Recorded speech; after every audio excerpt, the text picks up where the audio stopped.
So once again, thank you all for being here today and joining me for the first time home seller webinar. And just so you know, this information will be helpful even if it's not your first time selling a home. And that's because the market is always changing, and especially, in the past 18 months, we've seen so much change and everything is new in real estate all the time. So it's helpful to brush up even if it's not your first time selling. I'm Carrie Gatto. I'm a realtor with over 10 years experience in the greater Boston area. I'm with Keller Williams Realty, and I have a team called Big Picture Realty. So I'll be your host today. And as I was just saying offline, I would love for this to be interactive. I encourage any questions. And actually, I'm going to do something a little different today. I'm going to try using the polls feature in Zoom. So I have some polls I've created, and I'm going to intersperse those throughout the hour. So I would love your feedback when it comes time to do a poll. And I also just want to congratulate you on being here today, because if you are planning to sell a home, you will be one of the most educated sellers out there on the market, because you took the time to do a little preparation, a little homework, quote unquote, and really hit the ground running. So let's get into it. A little bit about me. Just want to give you my background. If you don't know me already, my name is Carrie Gatto, and I am with Keller Williams Realty. I'm in the Cambridge Somerville office. We have about 90 agents in that office, and I'm consistently in the top 20% of the agents there in terms of volume and production. I also serve on the ALC, which is the Agent Leadership Council, which is basically a board of directors that helps to run the office from a management standpoint. I coach other agents as a productivity coach and mentor. And most of my business has actually been on the listing side. I like to specialize in helping listings, in other words, home sellers. And so my specialties are marketing and negotiation. And I work with relentless enthusiasm to help my sellers successfully close and optimize their sale in terms of price and making it a smooth transition. And another thing I want to mention is I also keep in touch after the sale, because I know a lot of homeowners, sellers, or buyers will often complain that after the deal closes, they never hear from their real estate agent again. And that's not what I'm about. I'm about the relationship, not just the transaction. So I will keep in touch with my clients through offering valuable resources, contacts, my professional network of service providers, of contractors and attorneys and other folks in the area who I know and trust. And also client events. I do in-person and virtual client events all the time, and I love to involve my past clients in those just to show my appreciation for supporting my business. And I do get about 90% of my business from referrals and repeat clients, which I think is the best compliment in the world. So that's my goal, is if I do end up helping you, that I exceed your expectations so much that you can't wait to talk to your family and friends about me. Oh, and one more thing before we move on, I also give 5% of my income to Home Start, which is one of my favorite charities in the greater Boston area. They are an organization that works to end and prevent homelessness in the Boston and Cambridge areas, and they do an amazing job. So I'm dedicated to supporting them with my business. So every time I help a seller, I think back to the first time I sold a home, and this was even before I was in real estate myself. So we had just had a baby, our first child, Benjamin, who's now 11. He's the boy in the picture. We have two more, Cassidy and Skylar, who are now 8 and 3. But this was when we had first had Benjamin. We were selling our first home that we had bought, which was a condo in Los Angeles, in LA, because my husband and I were pursuing a career in filmmaking. And soon after the baby came, our priorities completely shifted, and we decided to move back east and be closer to where our families live. And we just found it to be a better place to raise a child. So it was a complete life transition. I mean, our careers were changing, we were moving cross country, and we had a new family. So our priorities had shifted. And so I know that inside every real estate transaction, there's also usually a major life transition as well, whatever it might be. And so I know how stressful that can be for my clients. And the first thing I'll do when I sit down with a client is just ask them questions and just listen. And so that I get a really good understanding of what their goals are, what their priorities are, what this sale actually means to them. Um, and that way I can really work to help them and support them in their goals. And so with that, I know that this represents the next stage in your life, and I'll take care of the transactional details so that you can have the freedom to focus on your life and on your move. You're not stressed about the sale and the transaction. So with that, I'm going to introduce our first poll here. Let me see if I can do this. I think I might have to stop sharing. Bear with me. Okay. So my first poll is around the question, what is the biggest concern or stress that you have personally around selling a home? Can you guys see this on your screen? You should be able to choose an option. Don't know where to go, timing of the sale, COVID protocol and safety, moving, or other. Okay, great. I'm getting some feedback. I love it. Let's give it a minute. So we've got another 20 seconds.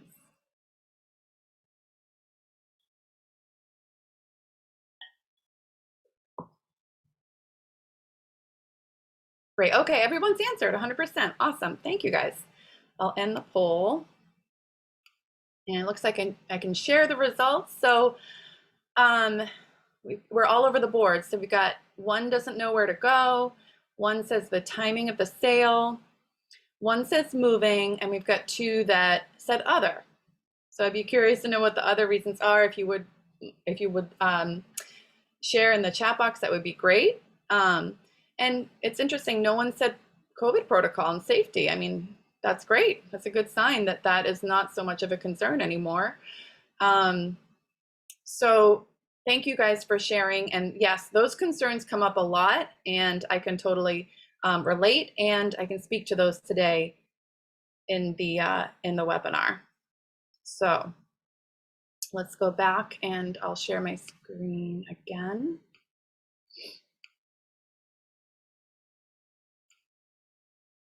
Yeah, so when I meet with clients, there's typically certain questions that come up again and again. So I'm going to address those. And like I said before, if you have additional questions at the end or during, feel free to unmute yourself or use the chat box as we go. So one of the first questions people always ask is, when is the best time to sell? And oh yeah, so this is actually another point where I wanted to do another poll, because I'd love to hear first off what you guys have to say about this. So I'm going to do the, I think it's Aristotle who liked to teach by asking questions. I'm gonna turn it back to you guys and do another poll. Hold on.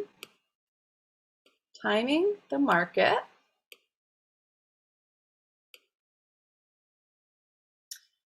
Okay, so when do you think is the best time to sell a home? We have spring, summer, fall, winter, or when supply outweighs demand, or when demand surpasses supply. So please go ahead and cast your votes. And again, I'll give it up until everyone's answered, or a minute, whatever comes first.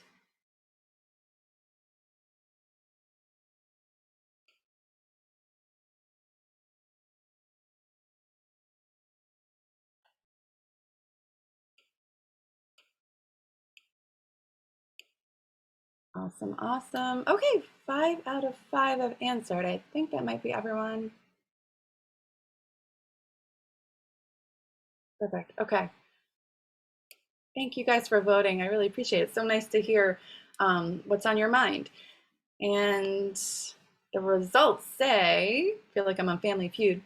The results say one voted spring, nobody voted for summer, fall, or winter, and we have one vote for when supply outweighs demand, and three votes for when demand surpasses supply. So, guys, great job, because I'm going to go ahead and say that you guys guessed correctly. The three people that said when demand surpasses supply, that is exactly right. It is basically the first law in economics that in any market, when demand is higher than supply, prices go up, and the same is true of real estate. So it definitely drives the market even more than seasonality. I know that here in New England, we kind of have that tradition of, oh, spring is the best time. That's when everybody goes on the market. That's when more buyers are out. And that's true. But you'll find a lot of those buyers are more looky-loos. And they're just kind of like out because there are open houses to look at and it's something to do. And they may not even be pre-qualified or pre-approved or even seriously looking.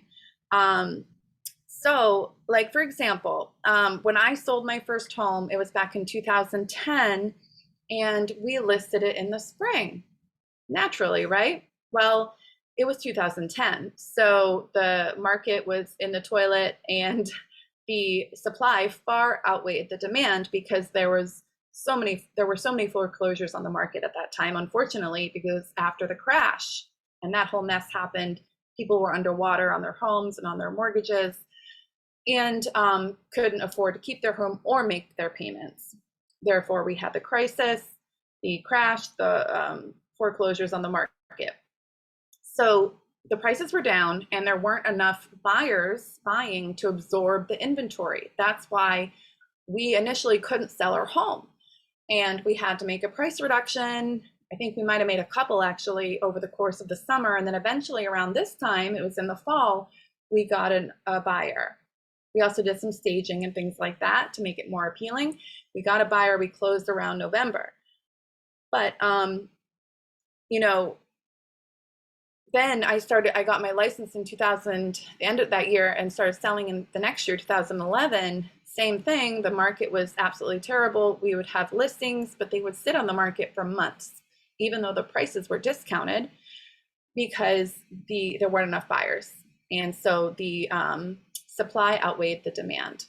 Now we have the opposite situation. So over the course of the last 10 years, the market has corrected itself. All that extra supply was soaked up by investors mostly in the beginning. And then as soon as the balance changed and there started to be a more balanced market, that's when prices stabilized.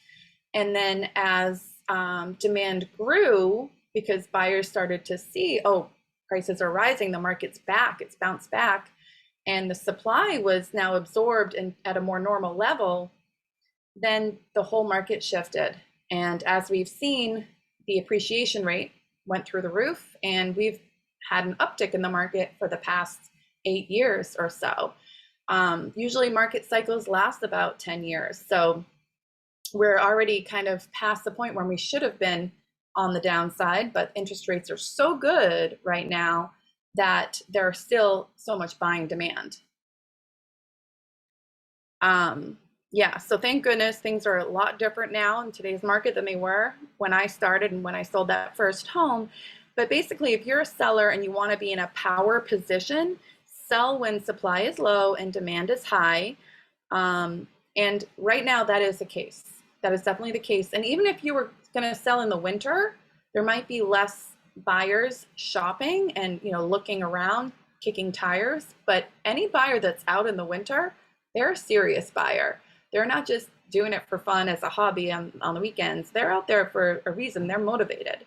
So again, in the winter, less competition, less inventory on the market, but more serious buyers. So one thing I'll go over, by the way, if we meet and do a listing presentation, are the current market dynamics. in your market, and we'll talk about what's going on in your neighborhood from a bird's eye view, the most current sales. And then we'll also talk about the comparables to your home. We'll talk about what's sold in the past 6 months of homes that are the most similar to yours in terms of location, size, and condition. And we'll also cover what's available that's similar to your home that other buyers, if they're looking at your home, will also be looking at, so that you have an idea of the competition when your home goes on the market too, because both of those factors are important. You want to know what's sold that's comparable, but also what's available that's comparable. And from that comparative market analysis, we'll come up with a ballpark range of competitive price position for your home. So this is just an example of the costs of selling. And I'm introducing this because it's another thing that comes up. It's a frequently asked question. And I make sure that with the comparative market analysis, I provide all my sellers with an estimate of the cost of selling. Now, of course, these numbers might change, but you see two columns because one is the low end of the range, one is the high end of the range. And the second figure, the loan amount, depends on what you have as a loan existing on the property, if any. So, you would have to fill me in there. And then you get the net equity in your property. And then below that, the estimated selling and closing costs. So the brokerage fee, which is negotiable like everything else in real estate, in our market, it usually ranges somewhere between 4 and 6% for the total. And then after that, you see the smoke detector inspection, and that ranges by town. And it's a seller's responsibility in Massachusetts to provide a smoke certificate. So what happens is before the closing, the town fire prevention department will come in and test all the smoke detectors and carbon monoxide detectors in the home and make sure that they're functional and up to date and in the right positions in the home. Then you'll get the certificate. And as you can see, it's a nominal fee, $25 or $50 per unit, depending on the town or city. And then you will have to hire an attorney. In Massachusetts, we're an attorney state when it comes to real estate. And that is going to be a flat fee. I put in $1,000. That's sort of a mid-range. It could be a little lower. It could be a little more, depending on who you go with. And I would just say, either talk to your realtor about a recommendation, because there are good ones and bad ones. And you want someone reputable handling your transaction because it's really important and really time sensitive. And definitely, no matter what, go with a real estate specialist attorney. Don't go with like a probate attorney or a divorce attorney, just like you wouldn't have, a podiatrist pull your tooth. You want someone that does this every day. And then miscellaneous costs, such as like mortgage payoffs and courier costs, a few $100s at the end of the day. One thing a lot of sellers don't know about is the stamps tax. And this is a Massachusetts tax to the state on any seller of the sale of a property. And it equates to $4.56 per $1,000 of sale price. So that's what those numbers represent there. It's usually a few $1,000s here or there. Okay, and then I'll give you, this is all at the listing consultation. I'll give you the approximate total costs based on those numbers, and then your proceeds. So you shouldn't have any surprises. And by the way, what will happen before the closing, you'll get an absolute thorough and accurate breakdown of this from the closing attorney. So you'll have all the exact amounts. A few days before the closing, you'll get to review everything, ask any questions. But this would just be an estimate before you get started with the process. Okay, so I'll just stop for a moment, see if you have any questions here before we move on.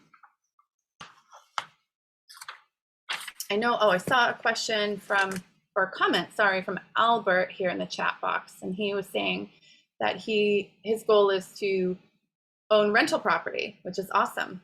Fantastic. I love that. I'm a huge proponent of real estate investing. Like I said, do other webinars around that topic as well. So I would invite you to sign up or look at the recordings of those if you're interested, or connect with me offline. Okay. Well, the natural next question after discussing the commission would be, why use a broker? With Zillow and other online formats available for selling your own home, maybe you're questioning, what can I just do it myself? And I would ask the same thing if I thought that I could save money doing it that way. However, I have to tell you, commission that you pay is an investment in the ultimate sale price of your home. By the way, if we don't sell your home at a mutually agreeable price and successfully close, the commission is zero. But the commission is paying for basically the marketing, which equals the exposure for your property and your listing, so that you get more people interested, more buzz around the property, and therefore more offers and a better price. Also, professional negotiation. And most people don't negotiate every single day. And if they do, it's not on the biggest asset that they own. Whereas with a real estate deal, if you have an experienced and full-time realtor, they're negotiating real estate every single day. And they're an objective third party, so that they're not as emotional as you when it comes to making these huge decisions around your home and an asset, probably one of the largest ones that you have. So it's important to have that arm's length objectivity, because it does, as we're human, and it does become hard to make rational decisions when you're emotional. So there's two kind of pieces to that. There's the fact that we're doing it every day, and also that we're a third party. Then there's the transaction management itself. Again, because we're doing it every day, we know the common pitfalls that can come up and how to avoid them during a transaction. And we can put you in contact with our trusted team of experts. You know, the attorney that I mentioned, mortgage broker, inspectors, contractors, anyone else that might be useful during the transaction or after the transaction. And then lastly, the liability aspect of it. You know, brokers are insured and licensed to sell real estate. And if anything happens, or if there's an error or an omission in the listing, that we're insured for that. So if you don't list with a broker, you're going to be liable for any issues that might come up during a direct sale. This is actually some stats from Phoenix, but these stats have been shown over and over again that agent-driven sales on average sell for much more than FSBO, or for sale by owner sales. And again, it goes back to those factors I just described: the exposure for marketing. We have it on over 400 different websites, plus on the MLS, which means that every agent in Massachusetts knows about your home being for sale and are able to encourage more buyers, just get it in front of more people. So for all the reasons we just mentioned, agent-driven sales tend to sell higher. So if you're worried about commission, just think, well, if it's selling for higher, am I actually netting more even after the commission is paid? And in most cases, yes, you are.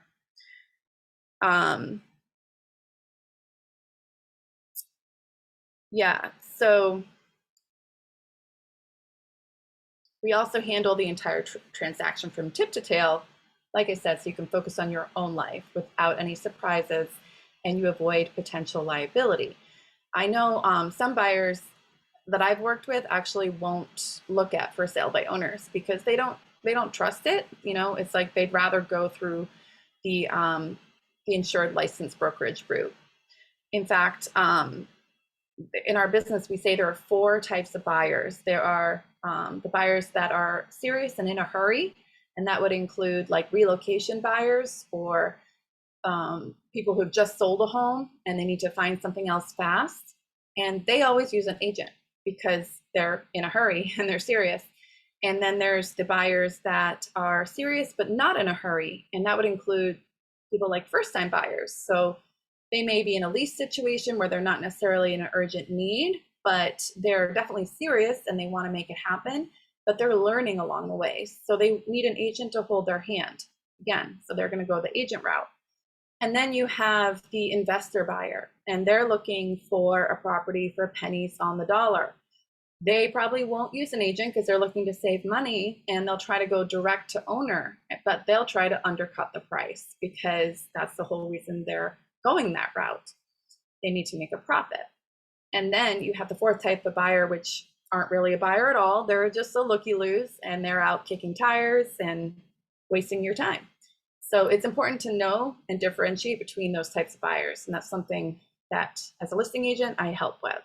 And I make sure that buyers are pre-approved and vetted thoroughly before we go under contract, again, to make sure there are no surprises down the road. So the next question I often hear, and I think especially in a hot market, right, is should I sell first or buy first? Because people are naturally, they know that homes are selling quickly and they don't want to end up homeless or between homes. And this, can happen if it's not handled correctly. So what I advise my sellers to do is to definitely sell first, but make sure that you have a line in your listing that says the sale is subject to finding suitable housing. And just with that one phrase, you open up so much flexibility for yourself and put yourself in the driver's seat of that transaction, because now the buyers have been made aware that the timing of the sale and the closing will be flexible depending on your needs. And in a hot market, buyers are willing to be flexible like that because they want to secure the home. So in this way, we can extend the usual 45 to 60 day escrow period for 3, 4, 5, even 6 months. I've seen it as long as 6 months. Probably wouldn't go over that. But in most cases, it's around like 60 days, something in there extra. So typically the transaction is around 45 to 60 days. With using this contingency, it could be, 90 days, for example, or 120 days. But it just means that we don't need to close on your home until you found a home that you love and you're excited about moving into. So you're in the power position, you have all the leverage, and you're not going to be homeless, right? And if you don't find a home that you're comfortable with and you don't deem suitable, we can kill the deal. Deal's off, and the buyer has no recourse. They get their deposits back, but there's no recourse or cost to you. So gives you ultimate flexibility. And there's another tool in the toolkit, which is a use and occupancy. And actually, I recommend to use this for any time that you're both selling and buying a home, because it's so much better this way, rather than doing both closings on the same day, which can be a nightmare. And Murphy's Law says it probably will be, because you're leaving a lot to chance trying to close 2 things on the same day. If you have the use and occupancy period, that means you can have like a comfort cushion of like a few days or a week or 2 or a month, up to 60 days between closings. And you'll close on your current property. Your buyer takes ownership officially, but you are allowed to remain in the home for that period. And typically there will be a rental that's factored in, and it's going to be based on market rent or the carrying cost of that property. So between the parties, we'll negotiate a rental that everyone's comfortable with. But it's a small price to pay for having less stress around the transactions and having a little extra time to make your move comfortably. So I recommend it, even if it's just a day or 2, to make things just go smoothly. Let's see, something in the chat. Oh, okay, the worst. Someone said Vashti. Not sure what you're referring to, sorry, I just saw this. Okay, so yeah, if you want to elaborate, that'd be great, because I don't know, I think I missed what you're referring to. But those are 2 things that really help you make the whole thing go quickly. Oh yes, when a seller has nowhere to go and their house sells, right? So again, it's one of those pitfalls. Thank you for elaborating. One of those pitfalls that we want to avoid and be proactive about, so that we're not in a bind. And I've had many clients do both the subject to finding suitable housing and the UNO very successfully. So I recommend those strategies. And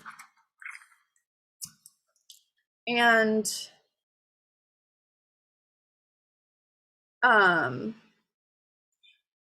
Okay, so I did want to give a little bit of market information. I don't have this on a slide, but I can send it to everyone later after the presentation. Just printed this out today, so it's as of September 21st. Single families in Massachusetts are up 17% over last year at this time. So the sale prices are up on average 17% in Massachusetts, and the average sale price of a single family is 668,506. And in Greater Boston, it's even more. It's closer to $1 million, but that's the average for the state. The average days on market is 62, and that's actually down by a third from last year. So even though it was such a hot market last fall, incredibly hot, homes are selling even quicker right now than they were last year at this time. And that's across the board for condos and multifamilies as well. They're about 2 months days on market,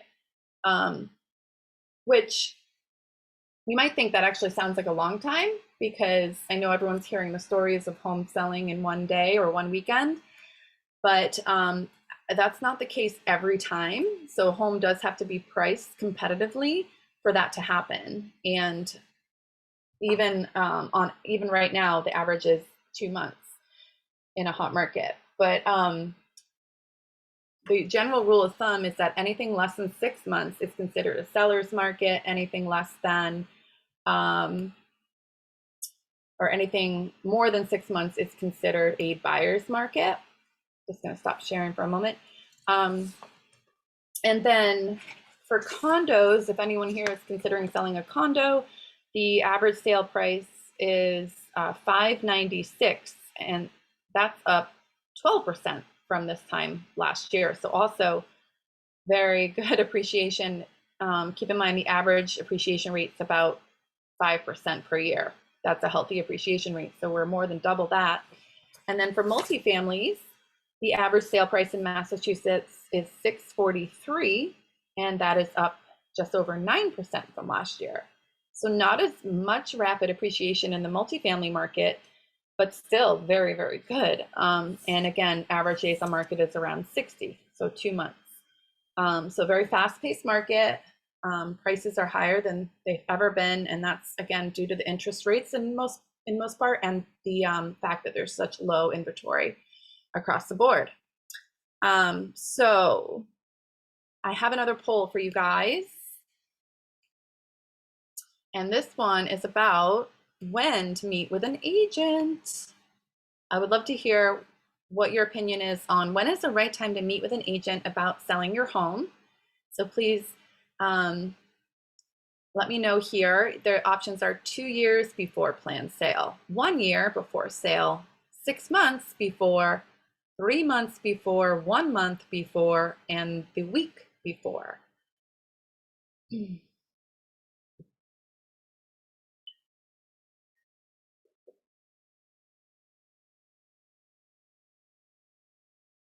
Oh, and the last one being, it's never too early to meet with your agent to discuss selling.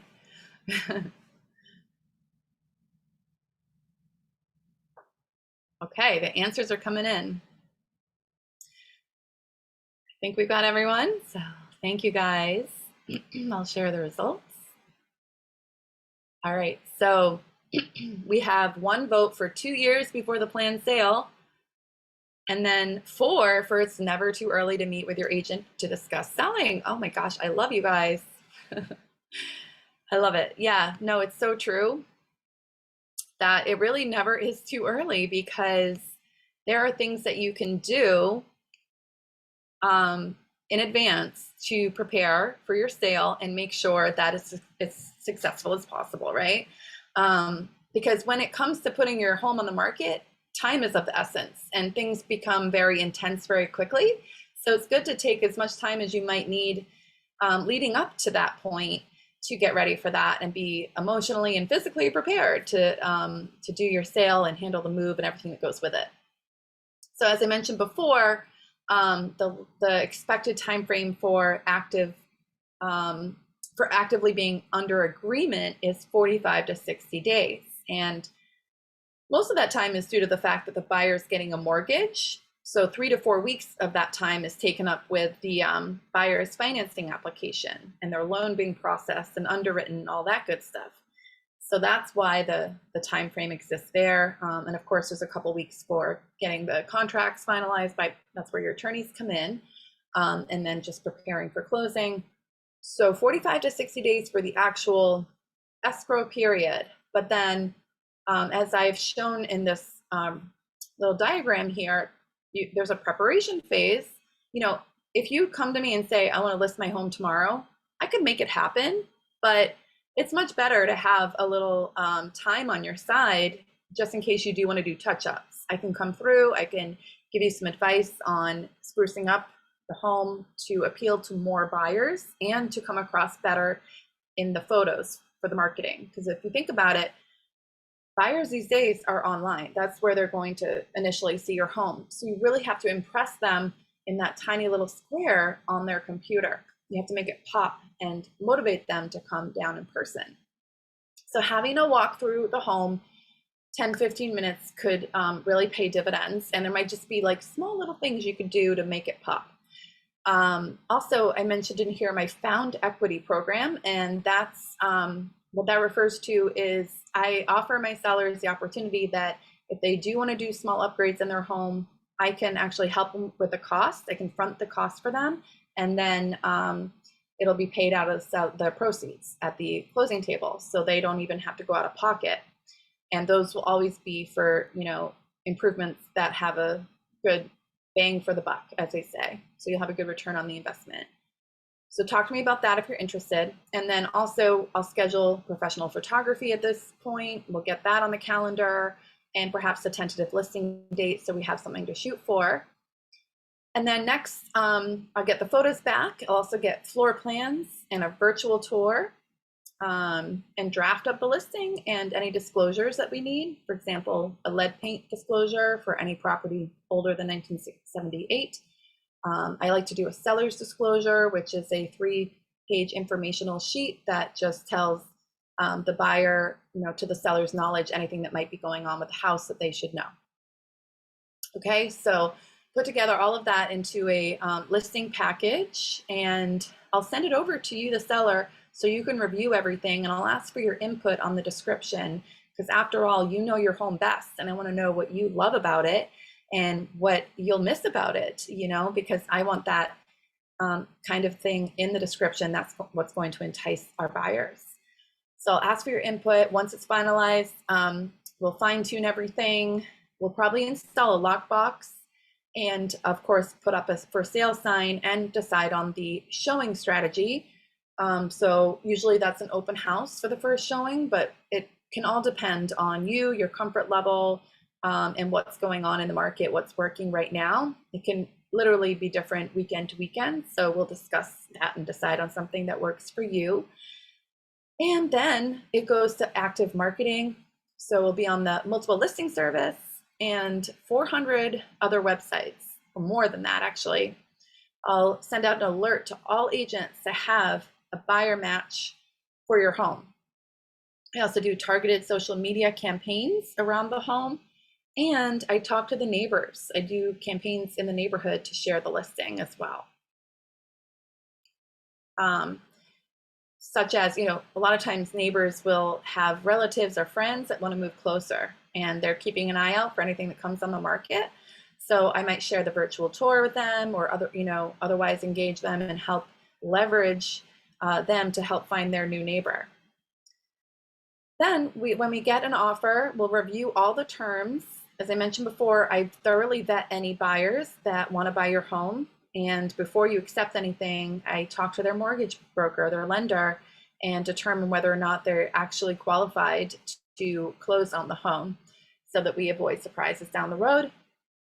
We'll confirm the timing, whether or not we're using a use and occupancy, if it's a flexible closing, if there's an inspection, if there's when the purchase and sale will be signed, if there's going to be an appraisal, if there's a contingency for financing. All those things will go into the offer. What's included in the sale, if appliances are included, and all that good stuff. And then, as I mentioned before, after we go through the process, purchase and sale is signed. We have an inspection if applicable. Sometimes buyers are waiving their inspection these days. And then usually there'll be an appraisal, and then the final walkthrough before the closing. And that's when things get finalized at the closing. So that's kind of the process. But I'll walk you through it, one step at a time. So going back to the polling question of when to meet with an agent, like I said, it's just like, it's worth having the conversation sooner rather than later, because there might be factors you haven't thought of around selling your home. There might be, as I already mentioned, fixes you could do. But also sometimes people don't really know the timing of the sale and how long it can take. Even in a hot market, 2 months on the market is the average. Although my goal is always to sell it in less than 21 days. But that's what we're seeing right now. I actually had a couple last year who wanted to sell a home. They called me in advance. They said, we're thinking about it for next spring. And as I was going through that needs analysis, in the beginning, talking about their goals and the reason for moving and listening to what they had to say, it occurred to me that maybe they, didn't have to wait, because what was happening was they were all going remote, remote school, remote work, and their intention was to live closer to their family. And so I asked them, well, what's holding you back? Could you do it sooner? And they thought about it and they said, well, we're going to discuss that. And they got back to me a couple of days later and they said, we talked about it. We talked to our family, and they're like, there's actually no reason to wait. So they decided to go for it last fall before the end of the year and successfully made their move. I even put them in contact with an agent in their new area, which was in the Seattle, Washington area, and were able to find a home they loved, and it just worked out really nicely. So another reason not to wait to talk to an agent, because maybe you don't have to wait as long as you thought. So that was a good little story. And looking back, I'm really glad they didn't wait, because the market was really hard for buyers in the beginning of this year, 2021. So it's probably good that they did make their move when they did. So I just put this up here because it's like, when you think about when you make a cake or any kind of recipe, you always want to be prepared and you want to have ample time. So just a little metaphor to put it in perspective, when you watch like a cooking show, they always have the mise en place, right? And they have all the ingredients already prepared and measured ahead of time, so that when they turn on the heat and start cooking, they can just throw a dash of that and a little of this, and it's easy for them.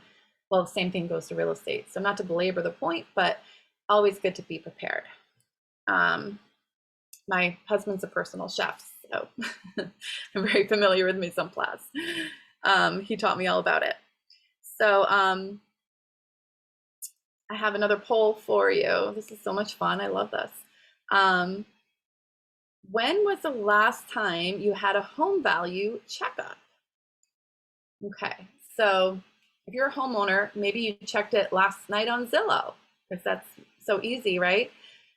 Or maybe you had it professionally evaluated less than 3 months ago, or 3 to 6 months ago, or greater than 6 months, or maybe even never.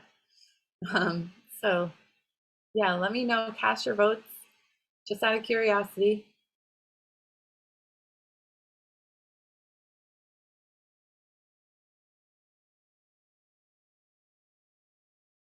Got some answers rolling in here.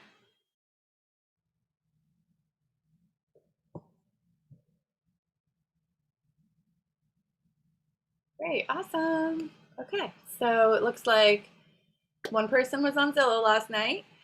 No one's had it professionally evaluated in the past 3 months.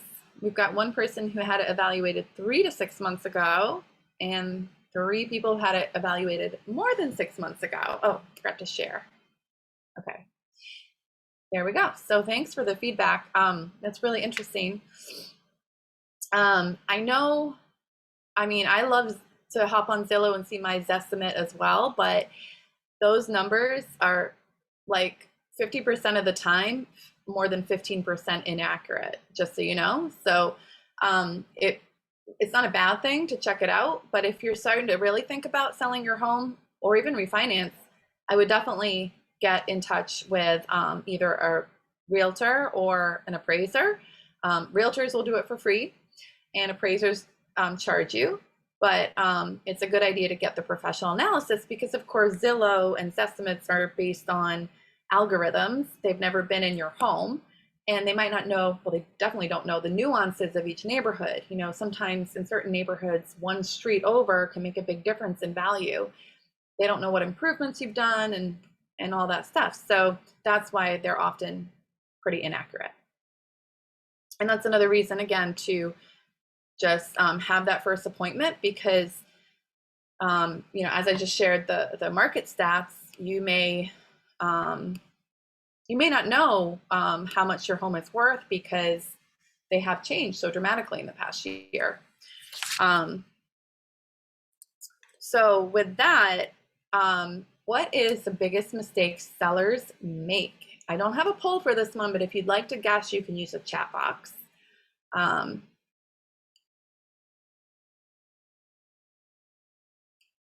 No, it's not using me for their realtor. Although that's a good one. Any guesses? Vashti says asking for too much money. Any other guesses?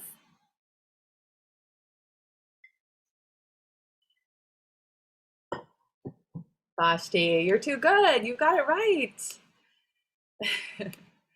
It's absolutely overpricing, guys. You know, it's only natural because oh, Pat, waiting too long before starting. Yes, that can be true too, because yes, you don't know the peak of the market until it's already passed.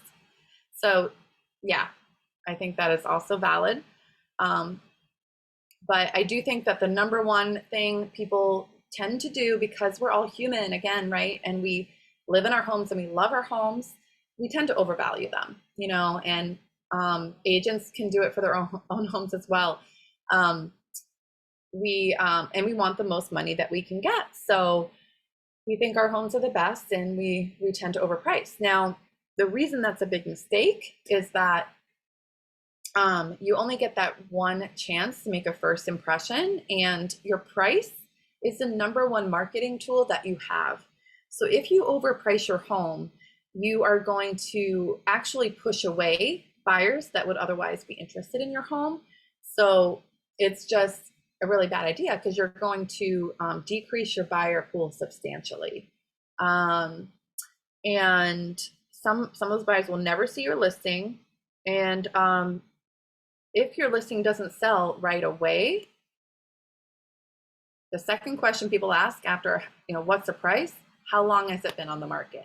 Why do they ask that? Because they want to know if they can negotiate you down, right? They're thinking, oh, average days on market, 60 days. It's around, you know, 60 days. It should be time for them to do a price reduction. I'm going to lowball them.